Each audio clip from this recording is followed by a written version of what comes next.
Ел сайын җәйнең иң җылы көннәренең берсендә инде күркәм традицияга үрелгән Фәйзуллин йөзүләре үткәрелә. Быел ул Теләче районының Олы Мәтәскә авылында оештырылды. Суда йөзү ярышыннан бигрәк, әлеге чара иҗади дусларның аралашу урыны буларак кыйммәтле. Фәйзуллин йөзүләрендә Фәннур Хәсәнов та булып кайтты. Олы Мәтәскә күренекле язучы Фатих Хөснинең туган авылы.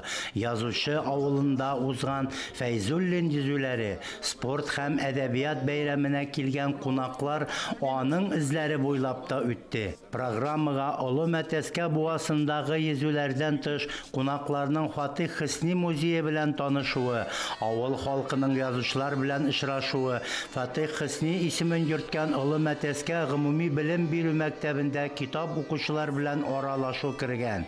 Бәйрәм кунакларны каршылау Олы Мәтәскә авылы мәдәният сарае каршында башланып китте.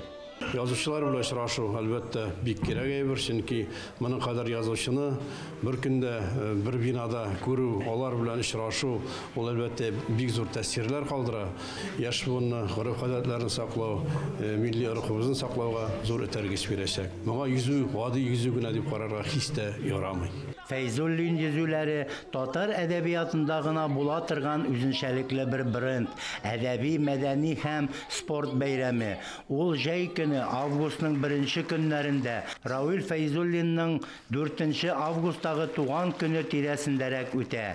Әлеге әдәбият һәм спорт бәйрәме хәзер эстафета булып бер районнан икенчесенә күчә. Фәйзуллин йөзүләре ул безнең әдәби процесска кирип китте. Ул әлбәттә әдәбият, спорт бәйрәме дигәндә була, аның башланганына күптән инде 80нче елларда менә башында мин хәтерлим, бергә җыелып Казан су буенда бадминтон уйнап, су кыйнап, язучылар шулай җыела торган идек.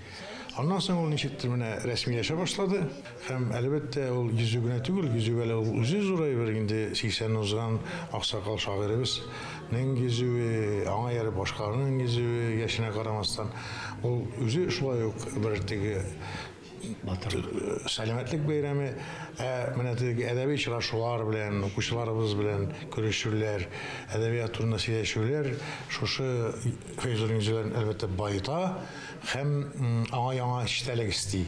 Шуңа күрә без бу традицияне алга таба да дәвам итәргә җыенабыз. Йөзү һәр вакыт ачык һавада оештырыла. Фәйзуллин йөзүләрен Татарстан районнарының күтәреп алуы бик күркәм эш. Моңа кадәр Мамадышта, Арчада, Яшел Үзәндә дә, Иделдә, Камада, Казансуда да йөзүләр оештырылды. Бизе тукталмый Аллага шөкер, менә хәзер 50 елга якын йөзәбез шулай. Аннары безнең бит республикада су бай сулыкларга бай, без яшьләргә барас үрнәк дә булсын дип йөзәбез индерсең әйткәндә дәрәк. Яшь менә бөтен дөньяның төрле чамакларына килеп безнең Татарстанга килеп йөзәләр бит. Дөнья ярышлар үтә. Безнең дә безнең халыкта зур йөзүдә уңышлар күрсәтсен иде инде, һәм дә безнең Татарстандан якласын иде. Җегетләребез күп бит, яшьләребез. Бу яктан да дип әйтәм, су йөзү буенча да. Әгәр дә инде суда йөзү буенча да тагын безнең яшьләр үсеп чыкса, начар булмас иде минемчә. Рауил ага Татарстанның барлык матур, чиста сулыкларында да йөзәргә хыяллана. Бәхеткә, андый сулыклар һәм елгалар республика районнарында байтак. Яраткан шагыйребез Рауил ага Фәйзуллинга хыялларын тормышка ашырыр өчен озын гомер, сәламәтлек, елга суларыдай сайыкмас иҗат дәрте теләп калабыз. Фәннур Хәсәнов, Фәрит Җәләли, Татарстан яңалыклары.